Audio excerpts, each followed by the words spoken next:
अस्सलामुअलैकुम वरहमतुल्लाहि वबरकातुहू। मैं हकीम मोहम्मद हुसैन आज आपके लिए लाया हूँ नज़ला, ज़ुकाम, खांसी, टीबी, बदहज़मी का और कब्ज़ का बेहतरीन इलाज।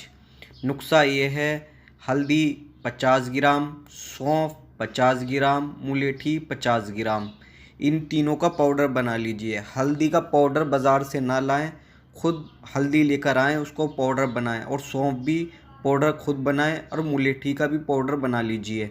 इनको पाउडर बनाने के बाद 50-50 ग्राम तोल ले पाउडर तीनों, और इन तीनों को मिक्स कर लीजिए। खाना सुबह, दोपहर, शाम 1 से 3 ग्राम तक। यानी कि आप बालिग हैं, लंबे चौड़े हैं काफ़ी, तो 3-3 ग्राम सुबह, दोपहर, शाम लीजिए। वरना औसत उम्र, औसत कद काठी है तो 2 ग्राम सुबह, 2 ग्राम शाम, 2 ग्राम रात को, यानी कि 3 टाइम ये सुबह, दोपहर, शाम दवाई लेनी है। लाजवाब है। नज़ला, ज़ुकाम, खांसी, टीबी, बदहज़मी, कब्ज़ के लिए लाजवाब है। मेरे चैनल को सब्सक्राइब करें अगर आप बेहतरीन और भी ज़्यादा नुस्खा लेना चाहते हैं या उसके बारे में जानना चाहते हैं, जड़ी बूटियों के बारे में।